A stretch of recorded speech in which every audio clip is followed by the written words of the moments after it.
Welcome to my channel SS unique academy. स्वागत है आप सब दोस्तों का मेरी इस चैनल में एक बार फिर। तो बताना चाहता हूँ टॉपिक स्टार्ट करने से पहले जिन स्टूडेंट्स ने अभी तक कि मेरी चैनल सब्सक्राइब नहीं किया है तो वो इसको सब्सक्राइब कर लीजिएगा, क्योंकि आपके लिए बहुत ही बेनिफिशियल होने वाली है। तो हम यहाँ पे टीचिंग एप्टीट्यूड पढ़ रहे हैं, जो हमने 80% ऑलमोस्ट कंप्लीट किया है। और आज का टॉपिक जो है वो CBSE और CCE है,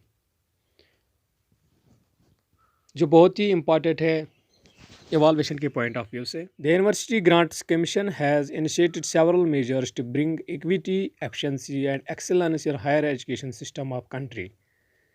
जो यूनिवर्सिटी ग्रांट्स कमीशन है, उन्होंने बहुत सारे ऐसे मेजर्स उठाए कि वो क्या करे, इक्विटी लाए एजुकेशन में, एफिशिएंसी लाए एजुकेशन में और एक्सेलेंस लाए एजुकेशन में।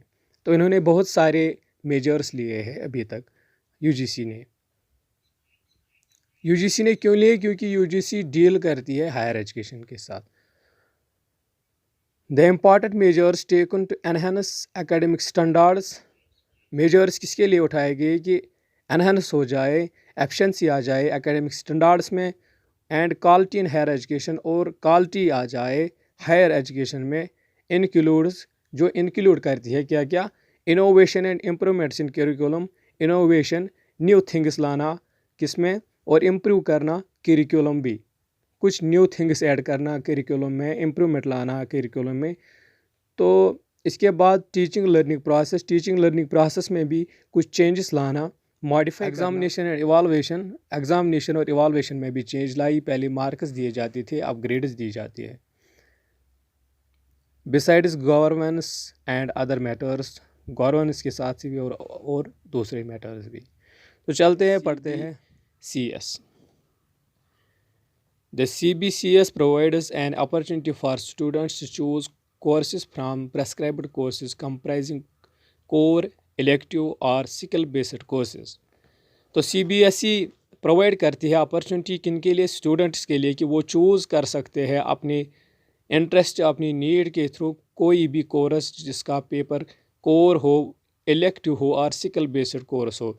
जो भी मर्जी हो जाए, जो भी मर्जी में आ जाए, एज पर the interest of the learners he या she can choose his course. ठीक है। The courses can be evaluated following the grading system. और जो कोर्स वो लेते हैं CBCS में, तो वो कोर्सेज जो इवालुएट किए जाते हैं वो ग्रेडिंग सिस्टम से इवालुएट किए जाते हैं, कि मीन्स कि ग्रेड्स असाइन किए जाते हैं। ठीक है। Which is considered to be better than the conventional system, जो कंसिडर किया जाता है बहुत ही ठीक और बेटर, किससे? जो पुराने, मतलब कि पुराने नहीं, इससे पहले आने वाले वक्त में जो मार्क्स दिए जाते थे उससे बेटर कहा जाता है, समझा जाता है। Therefore it is necessary to introduce uniform grading system in higher education। तो इसीलिए ये बहुत इम्पॉर्टेंट है कि इंट्रोड्यूस किया जाए uniform grading system in higher education, कि एक ही ग्रेडिंग सिस्टम ये इंट्रोड्यूस किया जाए हायर एजुकेशन में। तो ये है CBCS का। Change in focus from teacher centric to student centric education, means कि इनका जो फोकस रहता था टीचर सेंट्रिक, जो करिकुलम रहता था, उन्होंने चेंज किया है अब स्टूडेंट सेंट्रिक में। मीन्स कि पहले टीचर बेस्ड था, अब स्टूडेंट या अब लर्नर बेस्ड बन चुका है इनका करिकुल। स्टूडेंट्स में undertake as many courses as they can cope. Student क्या कर सकते हैं कि वो कोर्सेज ले सकते हैं as they can cope, as per their ability वो ले सकते हैं courses. CBCS allows to students to choose skill oriented papers, interdisciplinary course as per their needs, interests and aptitude। कि CBSE अलो करता है स्टूडेंट्स को चूज़ करे वो ओरिएंटेड पेपर्स और स्किल ओरिएंटेड पेपर्स, कि वो पेपर जिससे हम स्किल को ही हासिल कर सकते। Interdisciplinary courses, intradisciplinary course as per their needs, interest and aptitude, इनके नीड्स के मुताबिक, इंटरेस्ट के मुताबिक और एप्टीट्यूड के मुताबिक। CBCS offers flexibility for students to study at different institutions to complete course। ये एक और इसका एडवांटेज है कि CBCS के थ्रू ये इतना फ्लेक्सिबल है, ये इतनी अपॉर्चुनिटी एक स्टूडेंट को देता है कि वो एक ही कोर्स कई इंस्टीट्यूशन में कंप्लीट कर सकता है। मतलब कि अगर एक सेम वो एक जगह एक इंस्टीट्यूशन में पढ़े तो दूसरा सेम वो किसी और इंस्टीट्यूशन में पढ़ सकता है, और जो पहले सेमेस्टर के मार्क्स होंगे या ग्रेड्स होंगे वो ट्रांसफ़र किए जाते हैं उस दूसरी यूनिवर्सिटी में, ठीक है, या इंस्टीट्यूशन में। Disadvantage of CBCS, difficult to estimate exact marks.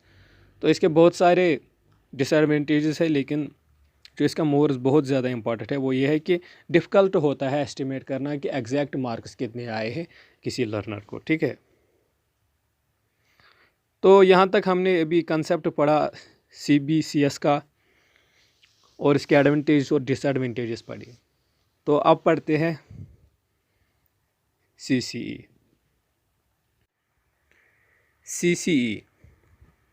CCE की full form continuous and comprehensive evaluation है। CCE is a process of assessment mandated by right to education act of India in 2009। ये mandate किया गया है, ये किसने दिया है? राइट टू एजुकेशन एक्ट ने 2009 में। This approach to assessment was introduced by state governments in India. ये अप्रोच जो असेसमेंट का है ये इंट्रोड्यूस किया स्टेट गवर्नमेंट्स ने इंडिया में, as well as central board of secondary education in India, और central board of secondary education ने भी इंट्रोड्यूस किया। तो चलते हैं पढ़ते हैं इसका concept. Continuous and comprehensive must try to assess all aspects of child development. कि कॉम्प्रिहेंसिव ये इसलिए है कि ये ट्राई करती है कि ये ऑल एस्पेक्ट्स जो एक चाइल्ड डेवलपमेंट के है वो मेजर कर सके, वो असेस कर सके, ठीक है। दस डिफरेंट टेक्निक्स में be used by students to evaluate the performance of child.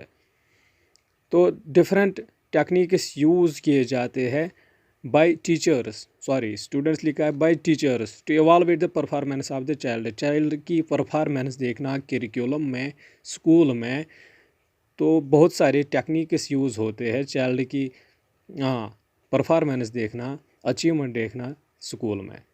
तो इसीलिए ये कॉम्प्रिहेंसिव है क्योंकि ये ऑल एस्पेक्ट्स असेस करती है बच्चे की, ठीक है। Continuous evaluation is continuous process as education. तो इवैल्यूएशन ये जो कंटिन्यूस का कंसेप्ट है इसमें, इसका मतलब यही है कि इवैल्यूएशन जो है एक बच्चे को असेस किया जाता है कंटिन्यूसली, जिस तरह से एक एजुकेशन कंटिन्यूसली प्रोसेस है, ठीक है। CCE helps in improving students' performance by identifying his or difficulties at regular time। तो CCE हमें हेल्प करती है इम्प्रूव करने में स्टूडेंट की परफॉर्मेंस, क्योंकि इससे हम क्या कर सकते हैं कि आइडेंटिफाई कर सकते हैं, डायग्नोज कर सकते हैं कि बच्चे की वीकनेस कहाँ पे है। और जब हमको वीकनेस बच्चे की दिखाई देती है तो हम फिर उसके बाद उसको रेमेडी देते हैं जिससे उसकी वो वीकनेस दूर की जाती है। किस लिए? क्योंकि फिर उसकी जो लर्निंग प्रोसेस या लर्निंग परफॉर्मेंस होती है वो बेटर हो जाती है, वो ठीक हो जाती है, ठीक है। तो एट लास्ट पे यही कह सकते हैं कि जो CCE है ये कंटिन्यूसली इवैल्यूएट करती है एक बच्चे को। तो इस तरह से आज हमारे एक टॉपिक कंप्लीट हुआ। और लास्ट पे ये बोलना चाहता हूँ कि अभी तक हमने जितने भी टॉपिक्स पढ़े, अगर आपको किसी टॉपिक में कोई कन्फ्यूजन दिख रहा है या कोई प्रॉब्लम आ रही है तो प्लीज़ कमेंट बॉक्स में पूछ लेना या बता देना कि यहाँ पे या इसमें कन्फ्यूजन रहा या इसमें डाउट रहा, तो मैं आपके लिए डाउट सेशन भी लाऊंगा, मैं आपके लिए डाउट सेशन भी प्रोवाइड कर लूँगा, ठीक है। तो thanks for this watching, enjoy this video and share with your friends.